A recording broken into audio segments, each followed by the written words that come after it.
요즘 치과 가실 때 이거 진짜 조심하셔야 합니다. 치아 때문에 치과에 갔다가 심각한 경우 목숨까지 잃을 수도 있는데요. 특히 우리 60대 이상 시니어님들께 이런 사고가 많이 발생한다고 합니다. 그래서 준비했습니다. 60대 이상 시니어님들께서 치과에 가실 때 반드시 주의해야 하는 이것은 무엇인지, 도대체 무엇 때문에 생명까지 잃을 수도 있는 건지, 이러한 사고를 막기 위해 어떻게 해야 하는지 오늘 확실하게 알려드리겠습니다. 오늘 영상은 부모님께 그리고 주변 지인분들께도 많이 공유해 주셔서 절대 피해 없으시길 바랍니다. 또한 관련하여 비슷한 사례가 있었던 분들께서는 댓글로 함께 공유해 주시면 감사하겠습니다. 그럼 좋아요도 한 번씩 부탁드릴게요.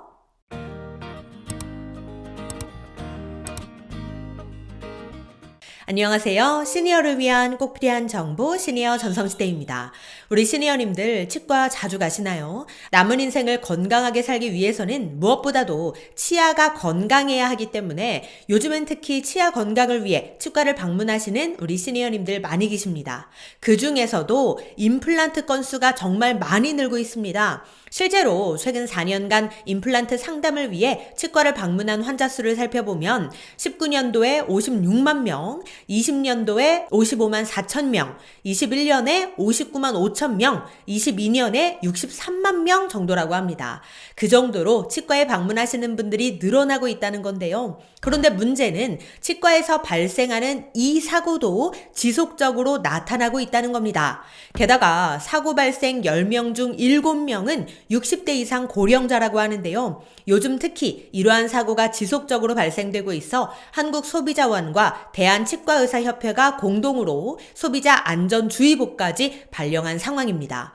도대체 무슨 사고가 발생하고 있는 걸까요? 그건 바로 치과 진료 중 발생하는 이물질 삼킴, 흡인 사고입니다. 그렇다면 이런 사고는 어떻게 발생하는 걸까요? 실제 사고 사례들을 살펴보면 이렇습니다. 2019년 1월 73세 남성은 치과 임플란트 시술 중 나사가 기도로 넘어가는 사고가 발생했는데요. 이물 제거를 위해 병원 치료를 받았다고 합니다. 2020년 5월 32세 남성은 치과 진료실에서 사랑니를 발치하던 중 침을 석션하는 석션 팁을 삼켜 병원 진료를 받았습니다. 2021년 6월 77세 여성은 치과 진료 중 5mm 크기의 치아 보철물을 삼켜 이물감으로 병원 진료를 받았고요. 2022년 1월 66세 남성은 치과 진료 중 임플란트 구조물이 목으로 넘어가 병원에서 내시경 진료를 받았다고 합니다. 어떠신가요? 우리 시니어님들도 치과 진료 받아보셔서 다들 아실 거예요. 우리가 이 치과 진료를 받다 보면 입안에서 진료가 이루어지고 또 워낙 작은 재료들이 사용되잖아요. 그래서 이것들이 자칫 목으로 넘어가 삼키게 되거나 간혹 기도에까지 넘어가는 사고가 발생될 수 있는 건데요. 그래서 이런 사고는 보통 작은 기구와 재료를 사용하는 임플란트, 크라운 치료 등 보철 치료 중 발생하는 경우가 73%나 되고 그 외 충치 치료, 사랑니 발치 등의 기타 진료 행위 중 발생하는 경우가 약 27%라고 합니다. 혹시 우리 시니어님들께서도 관련하여 비슷한 사례를 겪으신 적 있으실까요? 댓글로 함께 공유해 주시면 감사하겠습니다. 그럼 이렇게 넘어간 치과 재료들은 어디에서 발견이 될까요? 이물질이 확인되는 부위는 식도, 위장, 대장 등의 소화계통이 약 84%로 가장 많았고 이어서 기도, 폐 등의 호흡계통이 약 13%, 목이 3.6% 순이라고 합니다.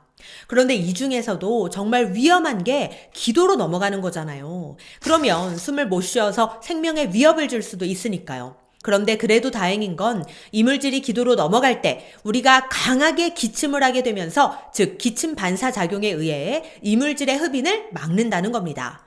하지만 여기서 안심할 수 없는 건 고령자의 경우 기침 반사가 저하되어 흡인 위험이 비교적 높아지는 경향이 있다고 하니 우리 시니어님들께서는 치과 진료하실 때 특히 더 주의하셔야겠습니다. 실제로 최근 4년 6개월간 소비자 위해 감시 시스템에 접수된 치과에서 발생한 이물질 삼킴, 흡인 사고는 총 112건이라고 하는데요. 물론 관련 사고는 연간 20건 내외로 발생 빈도는 그다지 높지 않은 편이지만 2022년에는 전년 대비 105.9%가 증가해 17건에서 무려 35건으로 더 증가했다고 합니다. 또한 전체 건수 중 약 68%는 60대 이상 고령자에게 발생했습니다. 발생했지만 또 7%는 만 14세 이하 어린이에게서도 발생했다고 하는데요. 즉, 우리 시니어님들 뿐만 아니라 전 연령대에 걸쳐서 치과 진료 시 주의하셔야 할 부분인 것 같습니다. 오늘 내용 보시면서 치과 진료 받기 무섭다, 겁난다 하시는 분들도 계실 수 있는데요. 물론 치과 진료를 받는다고 해서 다 이런 사고가 발생하는 건 아닙니다. 하지만 꾸준하게 관련 사고가 발생하고 있기 때문에 환자의 입장인 우리도 미리 이런 사고를 알고 또 대비할 수 있는 부분은 대비하는 것도 중요할 것 같은데요. 자, 그렇다면 사고 예방을 위해 어떻게 해야 할까요? 대한치과의사협회에서 발표한 안전수칙에 따르면 이렇습니다. 의료진 안전수칙과 소비자 안전수칙이 있는데요. 우선 의료진 안전수칙은 이렇습니다. 1. 고령자의 경우 기침 반사 등 반사신경이 둔해져 기도 흡인이 일어날 수 있으므로 특별히 주의를 기울입니다. 2. 러버댐이나 거즈를 방어막으로 활용하거나 치료기구를 치실로 엮는 등 이물질 사고 예방을 위한 안전장치를 마련합니다. 여기서 러버댐이란 고무로 된 댐이라는 뜻으로 얇은 고무판에 구멍을 뚫어 시술할 부위의 치아만을 노출시키고 나머지 부위는 고무판 아래에 위치시켜 격리하는 방법을 의미합니다. 3. 치과위생사 등 모든 의료진 보조자가 이물질이 떨어졌을 시 즉시 제거할 수 있도록 교육합니다. 4. 진료기구가 구강 내로 떨어진 경우 급히 제거하지 말고 환자의 얼굴을 살짝 좌나 우로 돌려 삼키지 않게 하고 자발적인 반응으로 뱉어내게 유도합니다. 자, 이어서 소비자 안전수칙은 이렇습니다. 1. 평소 치과에 대한 불안감이 높거나 코로 하는 호흡이 어려운 환자는 미리 의료진과 상담합니다. 2. 치료 중 갑자기 움직이는 행위는 사고를 유발할 수 있으므로 불편함을 느낄 시 바로 손을 들어 알리는 등 의료진과 미리 약속된 행동으로 소통합니다. 의료진 안전수칙까지 함께 알려드리는 이유는 우리는 소비자, 즉 환자의 입장이지만 의료진 측면에서 어떤 안전수칙을 지켜야 하는지 알고 있으면 우리가 진료를 할 때 미리 제안해 볼 수도 있고 해당 내용에 대해서 최소한 이야기는 해볼 수 있는 부분이기 때문에 함께 알아두면 더 안전한 진료를 위해 도움이 될 수 있을 것 같아 이 부분도 함께 말씀드렸습니다. 네, 오늘은 치과 진료 중 꾸준히 발생하고 있는 이물질 삼킴, 흡인 사고에 대한 정보 알려드렸는데요. 100세 시대를 맞아 건강관리에 대한 전 국민의 관심이 높아지면서 치과를 방문하는 분들의 수도 함께 늘어나고 있다고 합니다.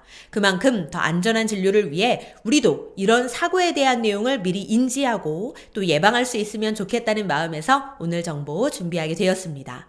혹시 우리 시니어님들께서도 관련하여 치과 진료 시 겪었던 사고가 있으셨다면 댓글로 함께 공유해 주시면 감사하겠습니다. 그럼 오늘도 편안한 하루 보내세요. 감사합니다.